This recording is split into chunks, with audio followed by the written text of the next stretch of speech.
otherwise hosting it. And thank you very much, first and foremost, for sort of coming down quickly from the bank holiday high into this kind of more scrutinising environment. I'd really like to just introduce yourselves, and then we'll go around the table. Sure, so we're from Change.org. It's the world's largest petition platform, 12 million users around the world, 12 million users in the UK, 150 globally. I'm Katherine, Sladden, Campaigns Director in the UK, so my job is mainly to look after people that are starting petitions on the site, giving them advice how to take their campaigns forward, best ways that they can kind of engage decision makers and get responses for their campaigns. I'm Kajal, Odedra. I'm Senior Campaigns Advisor, so I do the work with the petition starters and the users, so I'm kind of trying to make sure that people feel empowered, but then also work with decision makers, so political organisations, councils, corporations, to help them use the tools to better engage with the public. Kajal Wilson, Councillor for Kirklees, backbench councillor, one of the newest, I think, out of the group. I was elected in May last year. Councillor Andrew Portland, one of the Commission members. Spencer Wilson, Governance and Democratic Services for Kirklees Council. Carlos Craft, same. Councillor Eric Firth, Commission member. My colleagues will say hello when I come. The Commission's been set up to look at local democracy and what can be described as interesting times. Obviously, regional devolution in England is changing the relationship between central and local government. The European Union referendum obviously has energized in many ways, brought to head a lot of discussion about public participation in democracy, and that tension in many ways between representative democracy and participative democracy, the kind of participative democracy which Change.org is often associated with, that sense in which communities and individuals can develop their own sense of agency. And we are at the moment partway through the process. We spent last month engaging with citizens across Kirklees talking about what they think about many of these questions. During the next month, we're going to be in London, in Manchester, and also in Kirklees, and hosting a range of evidence sessions, which this is obviously one. And we were then going away and drawing together some recommendations, which we will be passing back to everyone that's invested. Just to sort of start off, and just to sort of think about this question of representative politics versus participative politics. I wondered through your own experiences, and particularly because you have in many ways changed the landscape of that sense of online participative democracy. How do you think that we can understand and in some ways possibly resolve the tensions between the two models of democracy, and what are the opportunities particularly that your platforms offer for citizens? Sure. Well, first of all, we're very excited that you are doing this as a council. We have lots of communications with different councils across the country, obviously when they're petitioned, and you're one of the first councils that we've come across that has said we want to take a big step back and really think about this in a serious way. So thank you so much. We want to learn a lot from this as well, and we're really interested in your recommendations and how we can use them to help what we do and help make sure our tools work really well for councils. So we're kind of listening and wanting to learn as well. But kind of back to, I guess, your question, I think for us, one of the tensions that we see a lot in our work is that when people start petitions, for the decision makers that they're sort of petitioning, it can often feel sort of quite it's sort of some kind of an attack or quite an aggressive way of asking for something. And actually what we're really keen to do is to make it more feel like a dialogue, and that a petition isn't meant to be a kind of them versus us situation. And I think it kind of feel like that. We've built, and not just Change.org, but lots of sites have built big platforms like megaphones for people to shout about what they care about. And what we're interested in, and when I met Carl, this is what we were talking about, is how we can build the headsets better for decision makers to be able to listen better and respond. So we're keen to move towards something that feels more like a dialogue than a kind of big megaphone for people to shout, and then the decision makers not having the same tools to respond as easily. So that's one thing, and maybe Kajal, you want to talk about decision makers there? Yeah, so basically, before I think we launched the decision makers tool about 1.5 years ago in the UK, and it's still in beta mode, so we're still kind of like learning how decision makers are using it. And there's a few things on it. So before this, there would be a petition, and you as a decision maker would get the notification that you've got a petition targeted at you. But then to respond, you'd have to go through lots of different ways to try and engage with that petition starter. So maybe you might try and find their contact details somehow, get hold of their contact details, and maybe have a dialogue with them in an email. Maybe you tweet something, maybe you put something on Facebook, but you're not actually engaging with that whole group of people who have signed the petition and saying, this is something we care about. So we created a tool on the platform that allowed the decision maker to respond directly to every single person who signed. So you get an email in your inbox from Kirklees Council or BBC or whatever, with the response. You're then able to go to the landing page, read the response, and comment back. And what we kind of saw this was doing was one of the I think frustrating things is about as being a campaigner is that you feel like maybe you're not being listened to, and I think that can really fuel your frustration, and potentially that frustration is misplaced because both parties are trying to listen to each other, but they just haven't got a mechanism. And so what it was doing was making people feel like they were they were being listened to, basically. So we launched it about 1.5 years ago, and we've had some amazing organisations using it. So BBC, British Airways, Barclays, and then the London Mayor's team have been using it ever since it launched, actually. And they're the most prolific user, I think, globally, because we've got the tool. We use the tools in the US. We've had organisations like Facebook, Uber use it.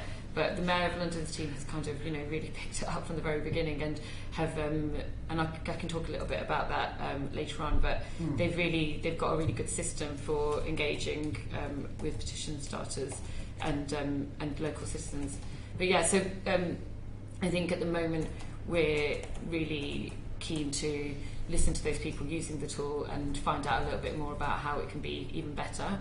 Because the site isn't just there for people petitioning decision makers, it's for decision makers as well.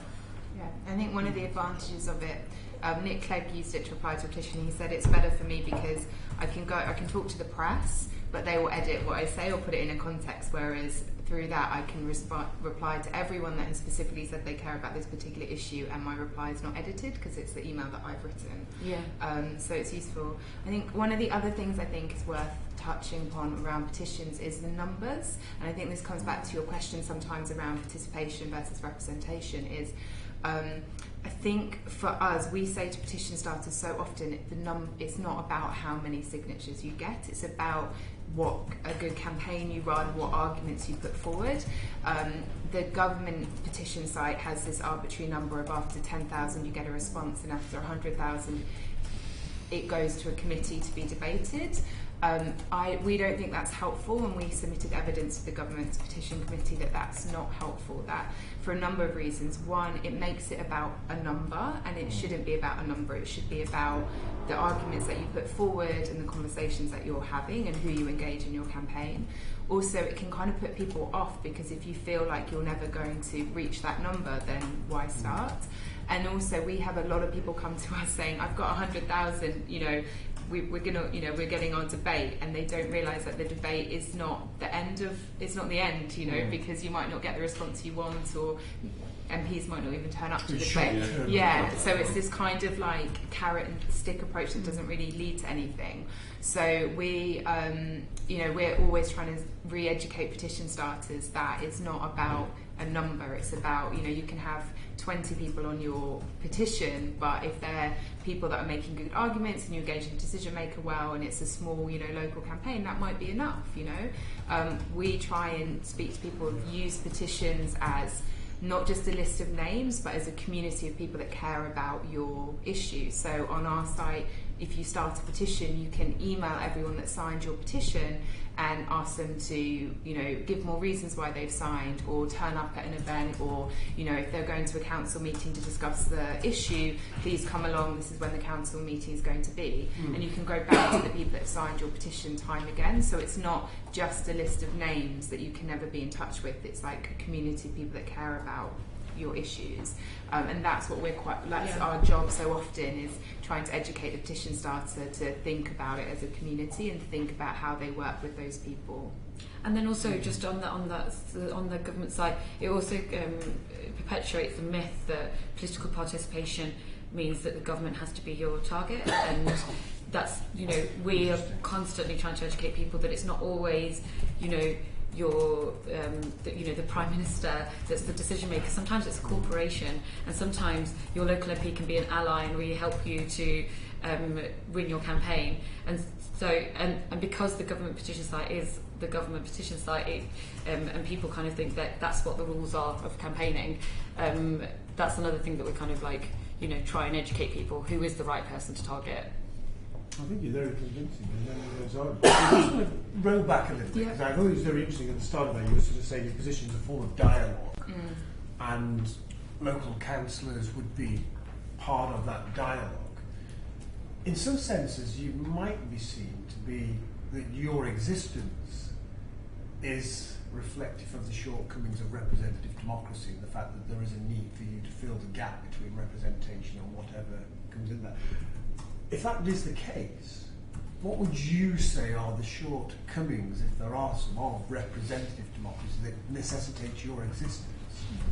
I think people often start petitions because they don't feel that they're being heard, and so quite often they might have tried other ways of being heard, you know, whether it's sending emails or writing to people, and they either didn't get a response, or they didn't get the response that they want. And this is not necessarily from council, just generally in the broader sense.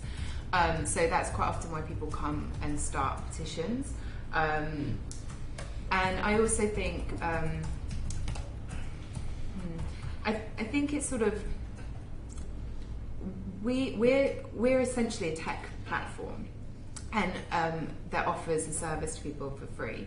And I think what Kajal was saying, like, you don't, these days, sort of, if you want to make an argument or a case for something, it's not necessarily that the council is going to fix it or the government's going to fix it. There's like lots of places in between where sometimes actually you want to engage with the corporation in a different way. And I think it also at times is, you know, the tools that we have are really places where people can build their movement of people that cares about something. And then they can go to the council. It's not just me, it's all of these people, and this is how we're organising together.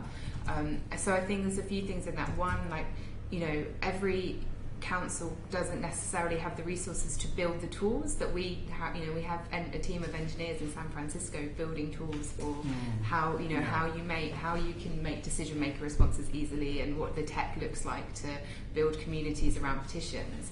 So in one way, we could be seen as a service to both, you know, the decision makers and the petition starters, to kind of bridge that tech gap. Just on that, so I actually, the Mayor of London's team, so we've been working with them for a really long time now, and they think of us they think of the platform as a godsend, because they have a public liaison team that... This is both the previous mayor and the new mayor? Yeah. Well, there was, you know, there's a risk that the new mayor wouldn't want this public liaison team, but he's very open.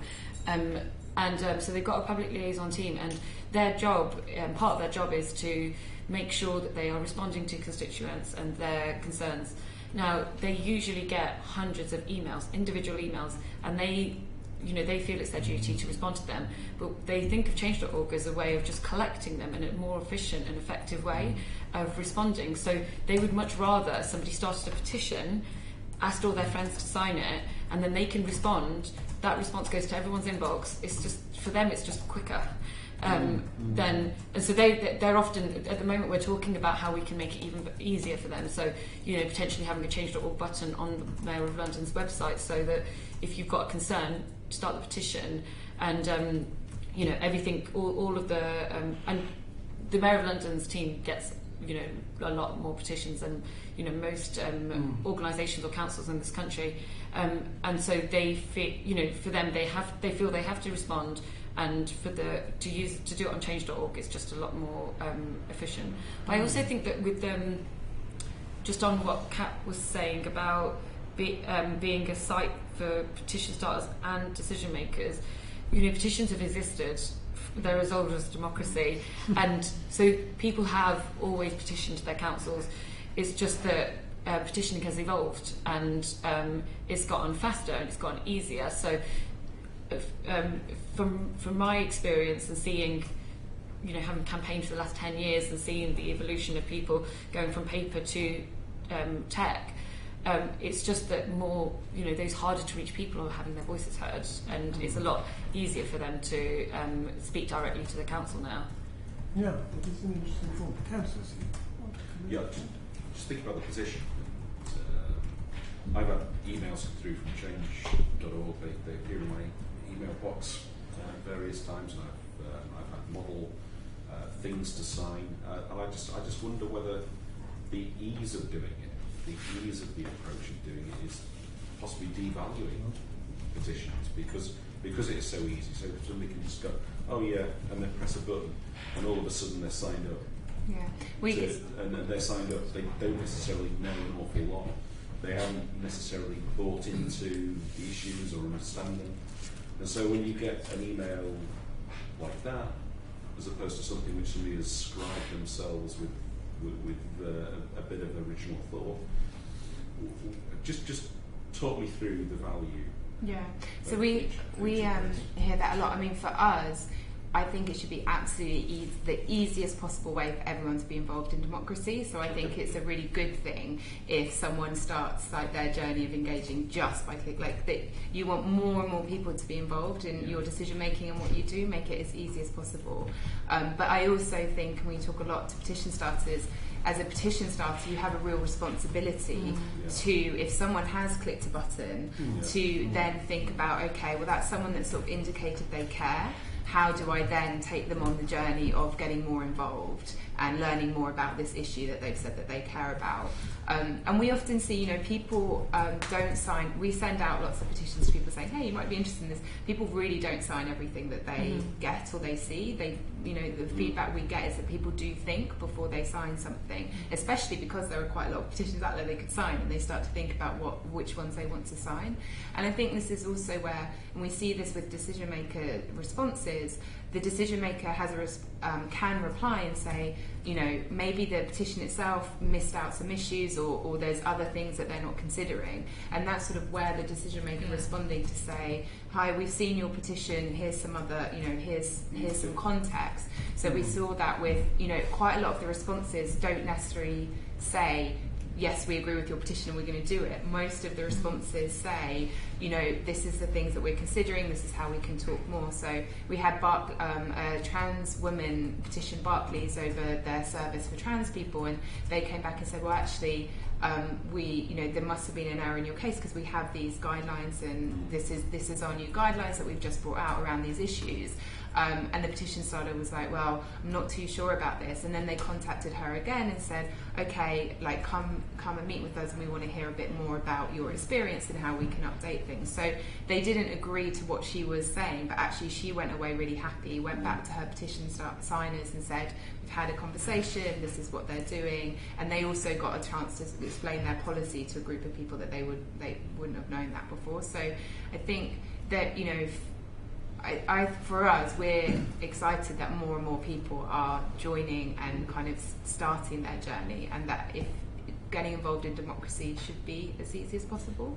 I agree. Bought into that. I think the other aspect is how people respond, because if people are responding with an email, that could be read, it could not be read. I think there's we probably ought to have video responses, so it does feel a bit more like. That is possible on the site now. So you can, and so for Oxford City Council, it's actually really interesting. So we, three of our engineers came over from the US last year, and we spoke to decision makers all week, people using our platform to find out what we could develop on the site to make it even better for them. So we spoke to Oxford City Council, London Mayor's team, Advertising Standards Authority. You know, these are some of the organisations that get petitioned a lot and are using the site. And the Oxford City Council, one of the things they said to us was, we would love to be able to use video because it would just make it so much quicker for us. And they were quite keen on, you know, using more technology. And I think it's so great that you would even suggest that, because I think especially today, you want to feel more engaged. You want to have a face to your council. It brings it to life. And Sadiq Khan's been using video a lot during his campaign and as a mayor. And I think it's making people feel really engaged and intimately connected to their mayor. Whereas Boris, I think, felt a little bit more distant. So now you can film on YouTube and upload it onto the site, and you get a video in your inbox. I don't think we've had anyone do it as a decision maker response, though, have we? In the US we have, yeah. That would be great to do in the UK. Yeah. We've also talked about how we could create, so if people sign the petition, how they could leave a comment right now, but how they could leave a video comment. And that's not something that we've built yet, but it's something that we would love, like our tech team, it's like on the list of one of the things they'd love to build, because that, again, brings it more to life for you all if you like seeing real faces of people that are like, this is why I signed this, and it feels more, you have that feeling that someone's actually taking a bit more time to think about this. So yeah, video would be a great thing for us to think more about. And the thing with the email, so you know, you can read or not read the email. When Nick Clegg's team responded to the petition, his head of press emailed and said this was so much more valuable than being on 6 o'clock news, because with the 6 o'clock news you might see it, you might not, and you know, it's there for a few minutes and then it's gone. With your email in your inbox, it doesn't matter when you're around, you'll always have it, and so you're more likely to reach more people than, you know, just, you know, putting out a statement on a news channel. There's almost a marketing thing to be done here with the people who do this, isn't it? Because I mean, Chris, they're coming across terms like keyboard warrior, and the one the other day was clicktivist, which is somebody who clicks themselves into political activity, and so there's the things which started off as being innovative and radical, that inevitably are becoming the people who are involved in them are being disparaged more, and so you sort of look at it and think, is there a need to remarket it, remodel the people who actually use the platforms, and to give value to what they're doing? Yeah, I think we always think that we have a big job constantly to do, to talk about people that are using the site well, that are like not just starting a petition and walking away from it, but are campaigning, that are winning, that are getting responses. I mean, we see about 12 victories on the site every week.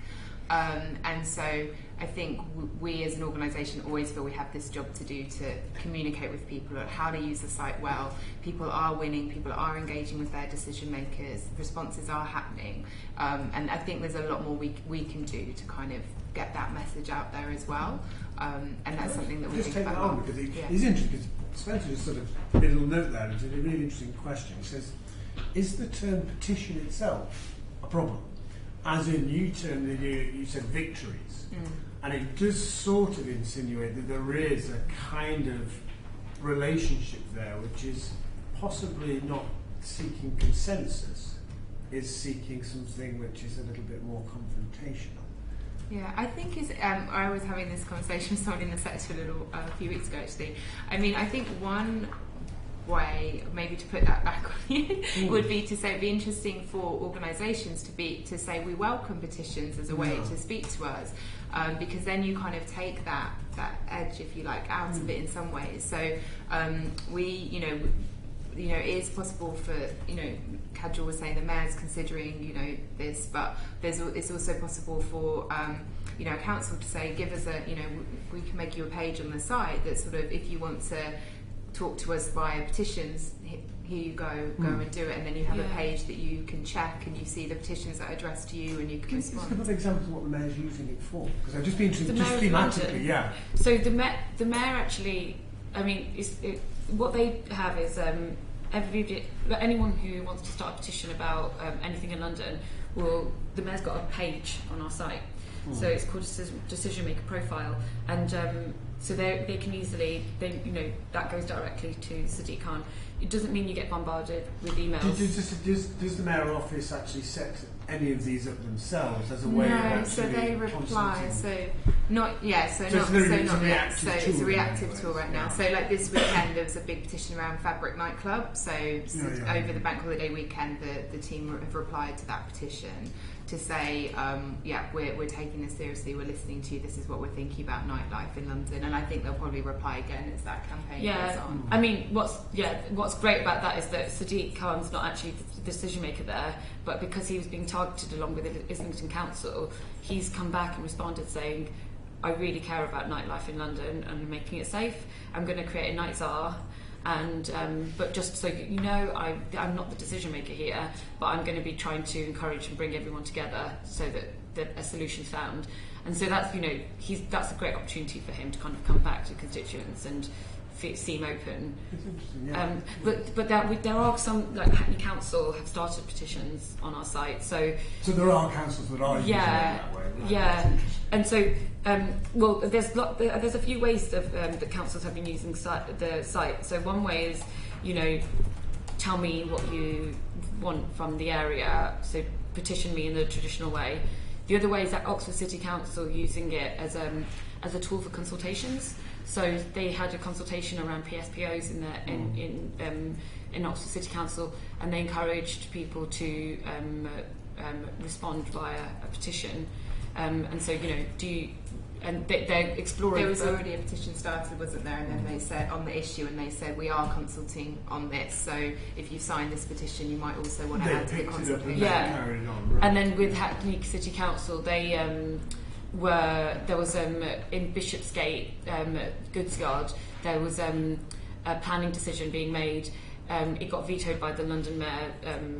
This was last year, and so the mayor of Hackney started a petition targeting the mayor of London, which was just really interesting to see that happening. You mentioned councils, you haven't mentioned government, and how receptive they are.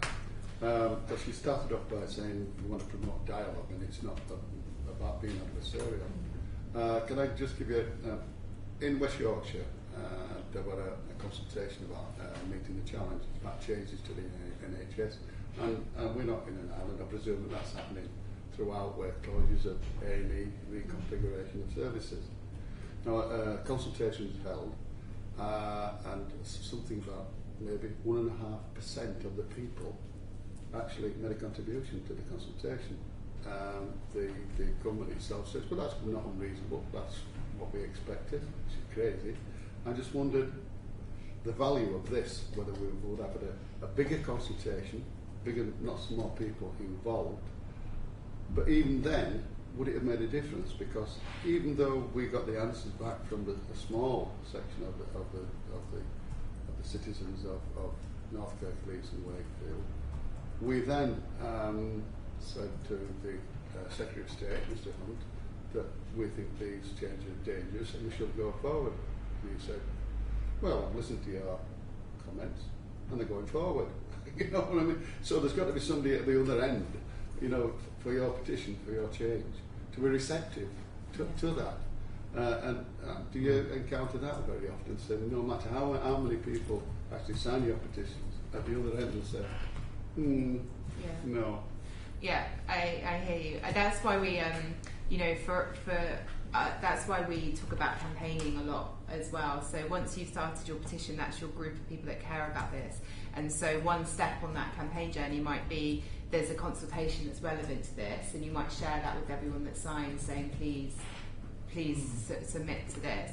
But then if the government still say no, well then you're thinking, okay, well what can I do next to convince this politician or whoever it is that that's not the answer we want, and we're still going to keep organising. In campaigning terms, we talk a lot about the golden path of retreat, which is you first ask nicely and you give them an opportunity, and you try and give them an opportunity to be the great people that step forward and do what you want, but you know, this is where we come from campaigning backgrounds. You know, we're sort of like, okay, well, we've done the consultation, but if that has not got you the result, well, then regroup and have a think about what else you can do, whether that's finding new allies or making new arguments, and so on. Because it should never really be about this sheer amount of people have signed, so therefore this must happen. You know, the petition should not be the decider. It is just one factor. Well, the arguments are all well reasoned. Yeah. But it's still, you know. Yeah. But and this is where if you had a petition, say, on that issue, that you had gathered local people to sign it, as well as, so quite often some people will say, we care about this issue, and maybe you send an email out to all your contacts saying, here's a link to the consultation. Now you have, and this is where petitions have a strength, because if you just emailed everyone and said, please sign the consultation or fill it in, and they fill in the consultation, you don't know who you've emailed has filled in the consultation, and after they've done that, you don't have a way of going back to those people. So instead, if you said, this is an issue we care about, please sign the petition, and then we'll tell you what to do next. When they sign the petition, you have all the people that cared about that issue in one place, and you have a way to recontact them. So you can contact them to say, now we need you to sign the fill in the consultation, and then after they've done that, you can go back and say, this was the response, let us know what you think about the response, and we'll take the next step. So that's sort of where petitions come in as useful, because it's gathering in one place people that care about something. Yeah, and then you can go back to them again and again. We had an incredible young person start a petition to say BBC Three that the government was going to move online, and that was a consultation. Effectively, he was building support for submitting to a consultation, and he did a big petition delivery. The BBC director took the petition and everything, and I think they overwhelmed the consultation, because there was so much publicity that it was happening, and the government had not wanted it publicised as much as it was going to be publicised through the petition. And they still, I mean, it went over for a year. They still moved it online, but they put up quite a good, robust fight, and I think that they got a lot more. I did sign that myself. I'm missing my Family Guy doses. I was just going to ask just one question. Who funds you? So we sell advertising space. We're a social good business. So our business model is that we're like a social enterprise. Our founders are based in San Francisco in the US, and we are currently funded by selling advertising space to NGOs who are interested in reaching people that are interested in campaigning. And then we're sort of a startup, so we have some like investment from philanthropic people that are interested in kind of the social good mission that we have. Sorry for being nosy. No. That's a good question. Yeah. Single issue politics is very simple. Most decisions that are being made are a lot more complex than just a single issue. For example, you're sticking the BBC channel on the website was part of a whole package. It wasn't just confined to that one issue. People always seem to fall into the trap that if they get a petition and lots of people sign it, then they're going to win. They won't recognise that their arguments, rational as they may be, are not going to be accepted by the decision maker. So, to a certain extent, although yes, they're getting a chance to participate, and yes, it makes a decision maker feel a lot better because they can turn around and say, I've responded to all this interest that had been and concern that had been expressed, but aren't you just peddling false hope? No, I don't think so. People, so on the single issue side of things, I think it's quite interesting when you're thinking about how you engage more people in democracy, because people do. I understand what you're saying, that the decisions are often more broad and complicated than that, but from what motivates people to get involved in politics, quite often it is a single issue to start with, whether it's saving their local playing fields in their school, or the local lollipop lady. We've had a lot of Save Our Local Lollipop Lady petitions. So often that is how people start their journey to being engaged in democracy in a bigger way. And we always hope that, you know, you start there and then you move up. We talk as well about great petitions are often around the little big thing, so something small and specific that speaks to a wider issue. When Caroline Criado Perez started her petition about putting a woman on an English banknote, yes, it was about putting a woman on an English banknote, but the conversation around that was how women are represented in history and society, and why don't we recognise them. And that was the conversation that the media had around that petition that was quite small and specific.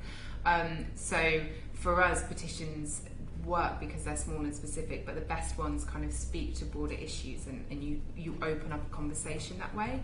But people down the pub won't talk to you about, you know, representation of women in history, but they'll talk to you about whether there should be a woman on an English banknote or not, you know. So it's a tool for how people really want to engage and the types of conversations people want to have. On the kind of giving false hope stuff, we're an open platform, so people start petitions on whatever it is that they want to start petitions on. So it's the issues that they care about that they want to start and that they feel are worthy of more of a conversation or worthy of their time and investment in fighting it forward. And I think people quite, you know, often some people will say to us a lot, I started this petition but I didn't think it would go anywhere. And for them, even just other people signing and agreeing with them is a great step forward, and gives them confidence in what they're doing. So the first step people often get surprised by is, oh, other people agree with me, and this is something that people want to talk about. And then they don't necessarily expect a petition and then a win. They kind of do, their expectations of how they're going to be heard are often quite low, and actually they're often the response that they get, even if they get a group of people agreeing with them and then they maybe get a meeting about it, that often exceeds their expectations, we hear. I think so we did some research into our petition starters and asking them how they felt and after starting a petition and kind of their experience, and you know, these petition starters weren't necessarily the ones that you're going to see on the front pages. They were the ones that, you know, maybe they've got a little bit of local press, or they've not even had a meeting with a local decision maker, and they don't even, you know, they hadn't even thought that could have been a possibility. And they found that the experience of starting the petition and people signing and, you know, leaving comments saying this is why I care. One of the petition starters said to us, I honestly just thought it was going to be my friends and family who signed, and then when it was greater than that, they felt so empowered that it becomes infectious, and they want to then look into, you know, what else can they get involved in democracy. Why didn't you said they didn't necessarily have a meeting with a local decision maker? Did they say why not? No, so basically we picked a random sample of petition starters. So petitions, hundreds get started every day in the UK, and you know, that could just be that person, that individual person just didn't know how to target their petition to the right person. But what was really enlightening about that user interview was that she still felt so empowered through the whole experience, because she'd been able to have her voice heard, and then she wanted to carry on and, you know, do more. One of our petition starters, you know, she started her petition because she was bored of revising, and she started her petition. It was on getting the tampon tax scrapped. So, and she said that she started because she didn't want to revise. 2 years later, she's had this incredible journey of you know, getting thousands of people to sign her petition, and having direct dialogue with George Osborne, and now, you know, then they announced this year that they were going to scrap the tampon tax. Now she considers herself, she started, you know, canvassing for political party. She never ever thought of herself as being political before that, and so, you know, getting those normal people into politics, for us, it's a really good thing. You're talking bigger issues than councils are dealing with. You did mention that a lot of people start on the journey because they're going to scrap the local lollipop lady or close the local library or whatever. Now, we know that the easiest way to get people to participate is over issues like that. I can fill a hall with people that will come out in defence of the local lollipop lady or the local library if it's threatened. But there's major issues that the council deal with that the public Yeah. Well, but an island, they'll moan when it happens, but they won't fight to stop it. I'll just take that because there's a wider question Andrew's drilling out, which is one about, you know, you're clear about the civic educational element about this, the empowerment of citizens sort of element of it. How do you represent? You know, because what you're talking about is representative role, where you see councillors that see the larger picture of the council and they see the wider picture of it. How do you improve that representative role, which reflects that perspective, and also widen, facilitate participation among citizens in the way that you describe? How do you manage to correlate those two and connect them? Yeah, I'll just give you a few broader thoughts, not necessarily like ways that you can use Change.org to do that, but just broader thoughts as well. I think one thing that tools like Change.org or 38 Degrees or these kind of new sites that are giving people opportunities that, you know, we care about something in our local area, therefore we're going to sign this petition about X, or we're going to join 38 Degrees or other sites. I think, you know, it's worth you seeing that as, because I mean, it's going back to what Kajal was talking about, Laura Courtin, people are emerging that maybe wouldn't have ever signed up to a political party or ever put themselves forward for a councillor.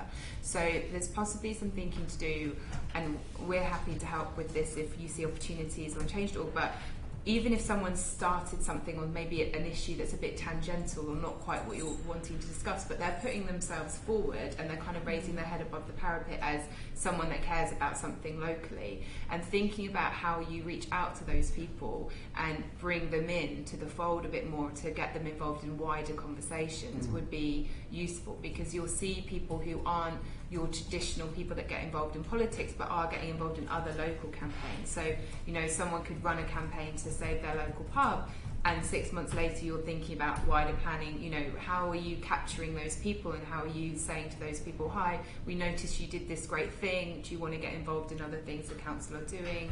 You know, do you have a mailing list where people that are interested in local decision making can join and sign up to, and just hear regularly from you, and not just every, you know, keeping kind of a mailing list healthy and active means that you need to not just email them once a year when there is a consultation, but maybe monthly with quite engaging stuff about what you're doing or videos about what you're doing. Just jump in there, because you just kicked me on to one of the things which is interesting, which is this perception that we've had, as I'll come to you, I just want to finish off, because the perception we've had from people talking to our citizens is that there's this classic old age-old problem that we received election times. Yeah.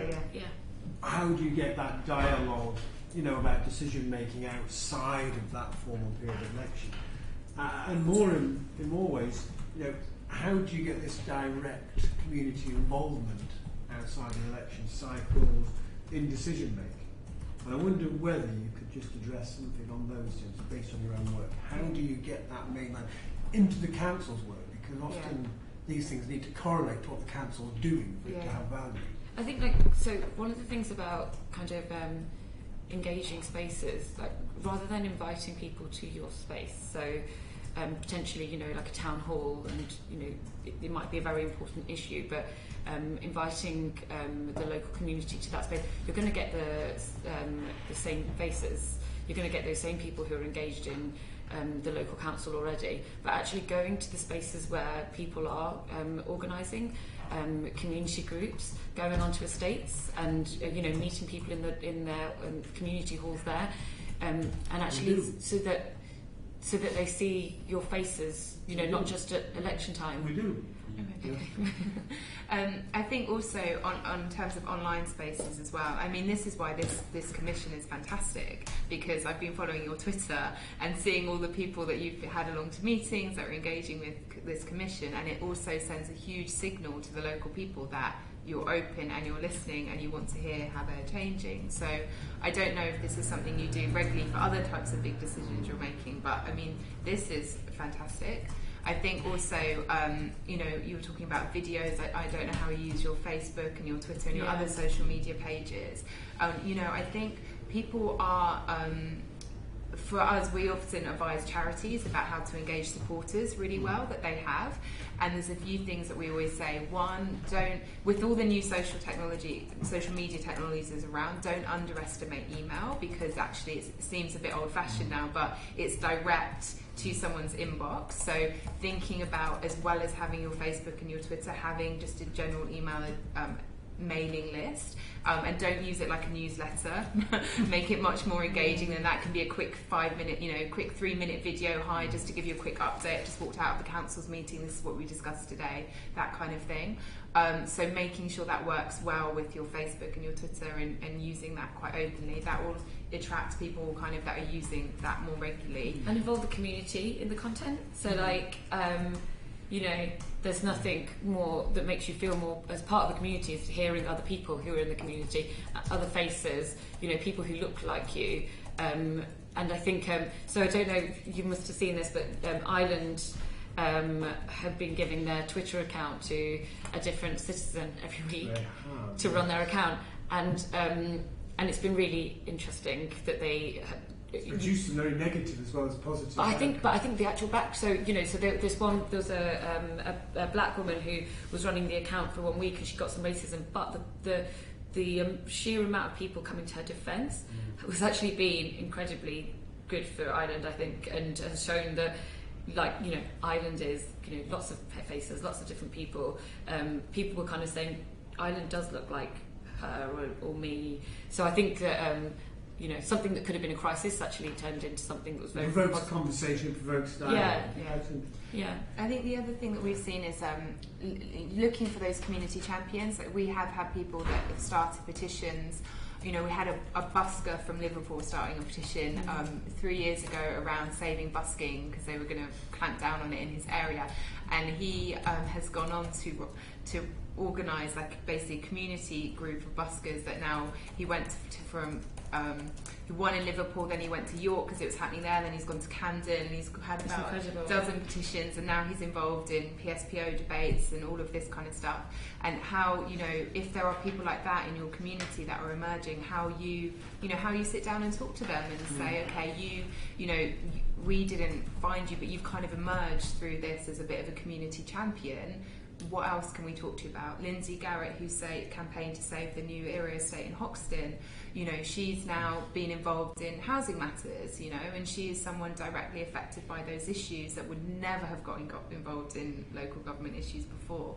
So how, I don't have the answer to this, but thinking about how, as people emerge that are maybe not traditional, and how could you talk to them and engage them? But how do we find who those people are in our area? Yeah. Well, I mean, if you are going out to those estates and speaking to those groups, you'll see those people, because they will be the one organising the meetings. We do that. If somebody from my ward wants to start a petition for an issue in Kirklees, then the contact will be made with Kirklees Council. Yeah.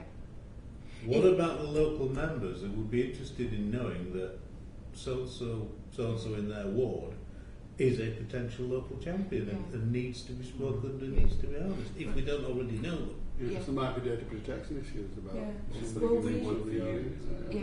Well, if there's ever a petition on our site which is started by someone or a group of people that would be of interest, then we're always happy to forward an email, inviting them to speak to you. So that's something that we can certainly do.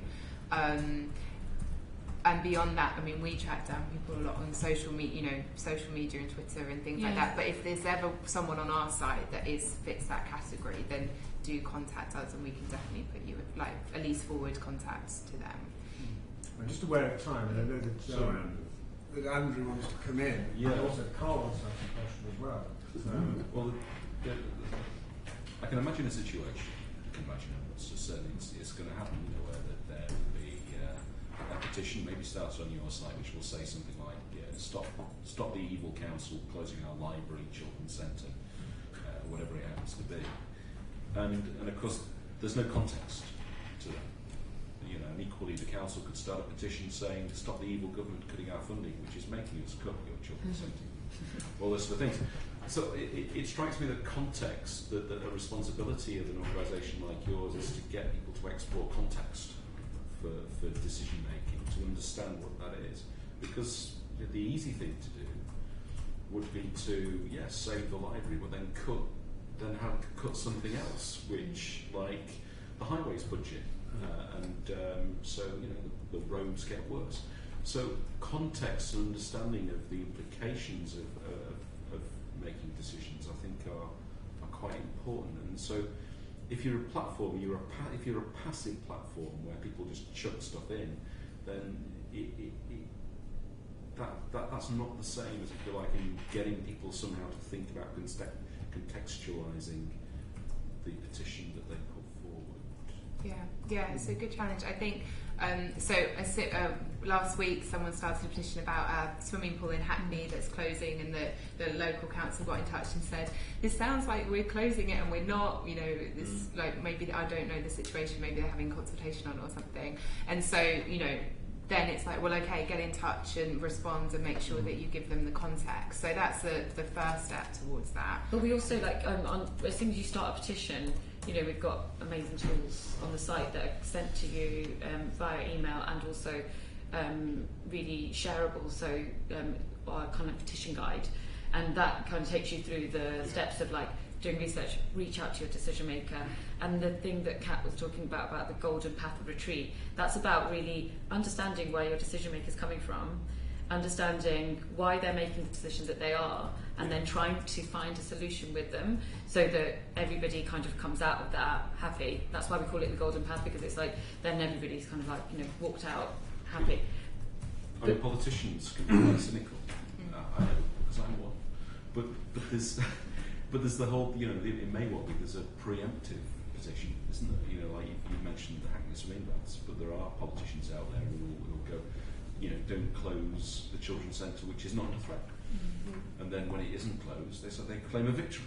And I can imagine a certain politicians who might behave in that way, but he's not. but it's there is that sort of approach, and so you can be abused and misused. So you're sort of worried about the politicisation of the. I'm worried about the misuse of legitimate platforms. Okay.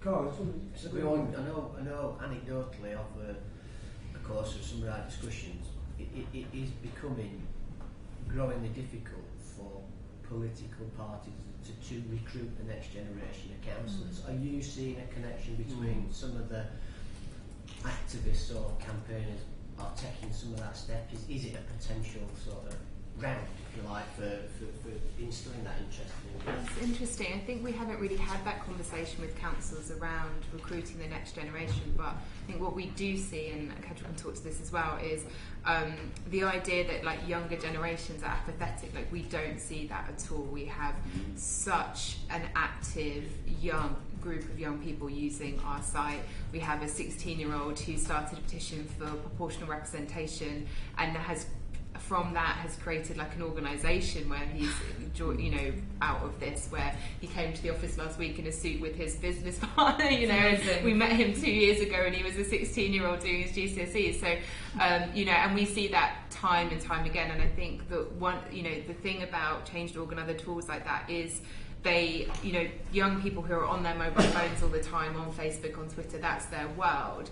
Tools like ours fit into that, so they get involved, and they feel much more that they can get involved. I don't know, we haven't done much thinking about how you then bridge that gap between the young people getting involved in that way, and then how would they kind of connect or think about them becoming councillors or working with parties.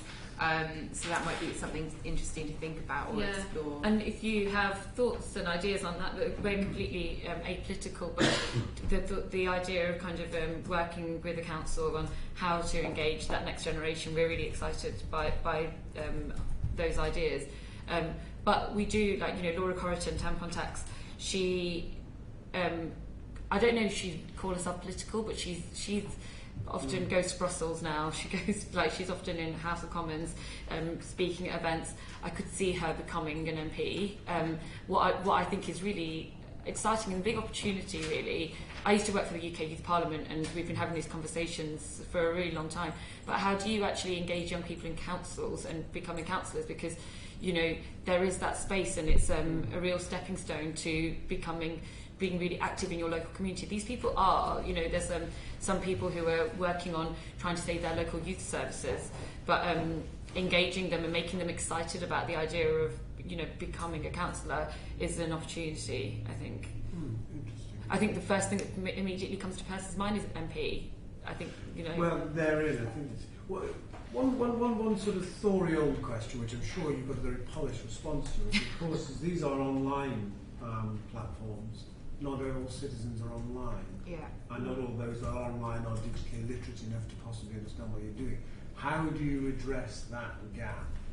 Yeah, I think that's really important. It's something we think about a lot. We've done surveys of our users, and they are representative of the internet population in the UK. So they're people from all different political parties, all different walks of life using Change.org, but within the internet population. So I think Martha Lane Fox, who does a lot to get people who are not online, those initiatives are very important, especially for sites like ours, because we exist in the online world. But I think what we do, I think we are finding people that don't necessarily use other social media do use our platform, and we're constantly trying to make it as simple as possible for people with lots of instructions and guides, and make it very easy for someone that maybe doesn't have much internet experience to kind of go through. There's like 3 steps to start a petition and so on.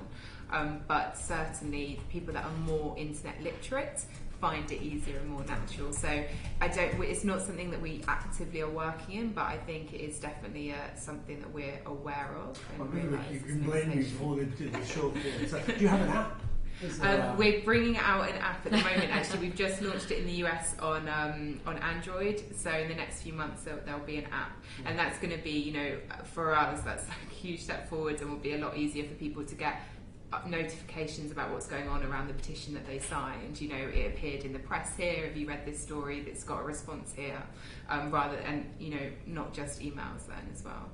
Right. Well, it is 11 o'clock. Eric, do you want to have one last question? Yes, just 2 very short ones. You did say that you'd worked with the Mayor of London and Oxford Council. Was there a cost to those councils for your work? No. So if we ask you to do something for Kirklees, you'll be more than interested. Definitely. Yeah. And the second one is, what's the daftest petition that you've ever It's a matter of opinion. But I'm very proud of it. We'd be happy to. I mean, I'm really interested in the recommendations, and if there's ideas, if there's ideas of, if only Change.org had this tool or did this, we'd love to hear it. We'll pass that on to our engineering team as well. And it might, if you are interested in thinking through how we can support you to have an easier way of, if people are petitioning Kirklees Council through Change.org, a much easier way of you seeing that and responding to it, we'd love to talk to you more about that. And any other ideas you come up with as well. For us it's free, because the more people like you that are engaging with people on the site, the more people want to use the site and find it useful, which is great for everyone. And then daftest petition. Well, so neither petition is daft, because it's obviously very important to the people that start the petition.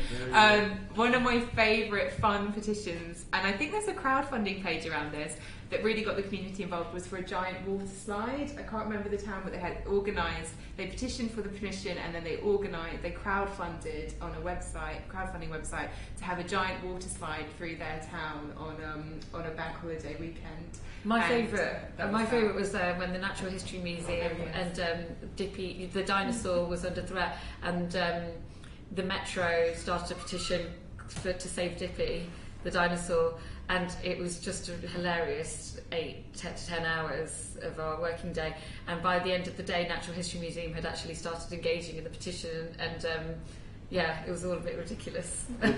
What did Dippy say? Well, Dippy was never going to be. No. Dippy's been moved to the back of the museum, basically. He went on a tour around the country, and then he's been moved to the back of the museum. And there's a whale there now instead. But it's still there. It's definitely still there, isn't it? I suppose one thing you most keep out of is Clarkson. Yes. Which I think proves that the number 10's site quantity doesn't mean quality. Yeah, that was on our site, the million petition. They delivered it in a tank to the BBC. It was interesting to observe. You've been very kind. Well, look, thank you very much. Thanks for having And us. not only just giving up your time, but also your enthusiasm, your ideas, and you're genuinely buying into the work we're doing. It's genuinely appreciated. And this is part of a conversation. We're not intending to get people to come here extracting information and then just disappearing. We are spending September sat in air-conditioned rooms such as this, possibly not all quite as blue sky. And then we'll be drawing together thoughts over October, November. We will be sending out a draft report, and all our consultants, people that have been engaged with this, will be getting a copy of that. We really would appreciate your feedback on what our draft recommendations are. They will then go forward to Kirklees Council, to the Council itself for consideration. They'll also be submitted to the LGA and various Whitehall bodies as well. So they'll be disseminated widely, and your contribution will be, of course, acknowledged for that. If we have any more questions, would it be okay to come back to you? Yes, please do. Yeah, happy to be involved. And from our perspective, like I said, really interested, and hopefully it will be something that we can share with other councils as well. As people are thinking about these issues. Well, clearly, your experience is very valuable because you are in many ways already undertaking a lot of this work. So it's useful for us to hear your experiences, and it's been very useful in the last hour. But thank you. As of now, you are free to escape. Thank you very much for having us. The councillor's den, so to speak. I think Diane might be.